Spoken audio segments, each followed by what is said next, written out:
بسم اللہ الرحمن الرحیم۔ شروع اللہ کے نام سے جو بڑا مہربان اور نہایت رحم فرمانے والا ہے۔ بلغ العلا بکمالہ کشف الدجی بجمالہ حسنت جمیع خصالہ صلو علیہ وآلہ۔ میں نے جب بھی انہیں پکارا ہے ایک صدا آئی تو ہمارا ہے۔ سبحان اللہ۔ حضرت واصف علی واصف صاحب سے سوال ہوا، اگر ملنا ہی ہے جو مقدر ہے تو پھر محنت کیوں کریں؟ حضرت واصف علی واصف نے کیا خوبصورت جواب دیا۔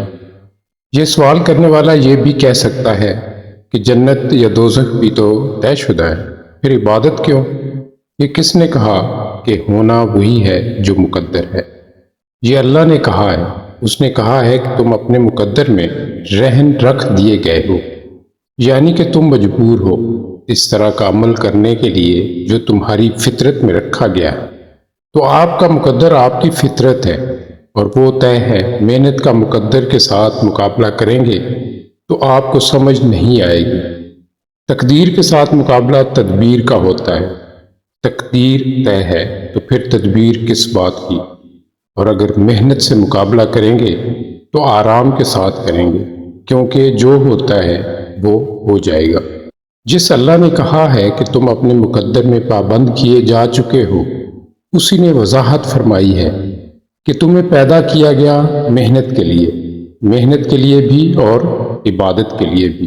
اگر آپ دونوں احکامات کو معلوم نہ کریں اور سمجھیں کہ یہ مقدر میں ہے، وہ ہو جائے گا۔ اگر اس بات پر یقین کر لیا جائے اور مقدر کا صرف انتظار کیا جائے تو پھر وہ ہو جائے گا، یعنی کہ اس نے جو رزق لکھا ہے وہ مل کے رہے گا، کھانا لکھا ہے تو مل کے رہے گا۔ تو جب تک نہ ملے اسے کھانا نہیں چاہیے۔ کب تک کھانا نہیں کھانا چاہیے؟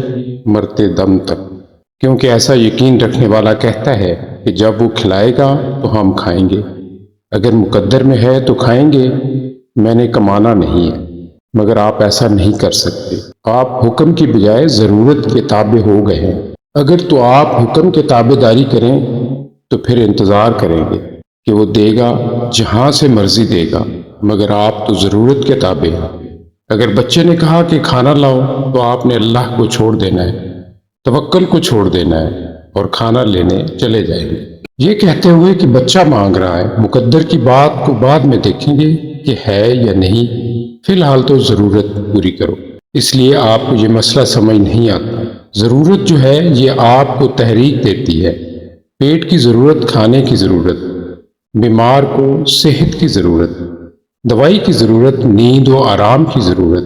وہاں پر آپ مقدر کو بھول جاتے ہیں اور اپنی ضروریات کا خود ہی علاج کرنے لگ جاتے ہیں۔ جب صحت اس کی طرف سے ہے، بیماری اسی کی طرف سے ہے، ہر چیز اس کی طرف سے آ رہی ہے، تو پھر بیماری کو صحت کی طرف لے جانا بڑا گناہ ہے۔ تو آپ تو علاج کرتے ہو، ڈاکٹر کے پاس جاتے ہو۔ علاج کا دعویٰ مقدر کو ماننے والے کے لیے جائز نہیں ہے، کیونکہ اگر مقدر میں ہے تو ٹھیک ہو جائے گا اور نہیں ہے تو ٹھیک نہیں ہوگا۔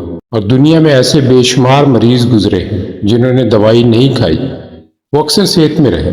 ایسے لوگ کہتے تھے کہ دوائی ہمارا حجاب ہے۔ انہوں نے گولی نہیں کھائی، انجیکشن نہیں لگوایا اور لمبی عمر بھی گزاری۔ اب یہ ہے اعتقاد کی بات۔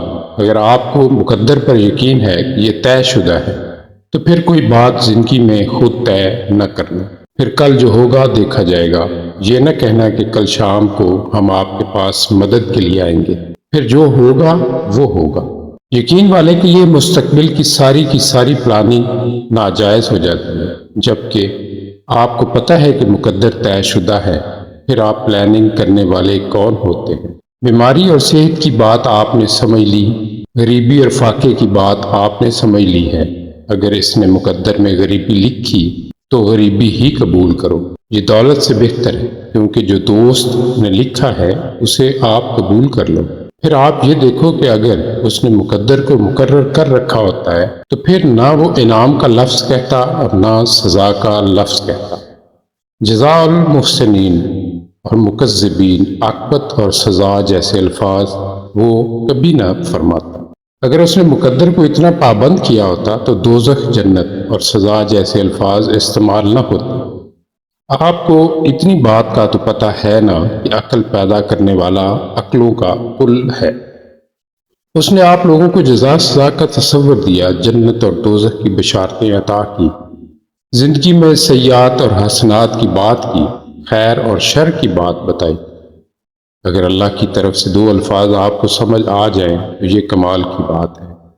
ایک تو یہ کہ سلام علی نوح اور دوسرا سلام علی ابراہیم۔ اگر اللہ تعالیٰ سلام بھیجے تو سلام کا معنی کیا ہوگا؟ دوسری بات یہ ہے کہ کہیں پر اللہ کہتا ہے کہ لعنت اللہ علی الکاذبین،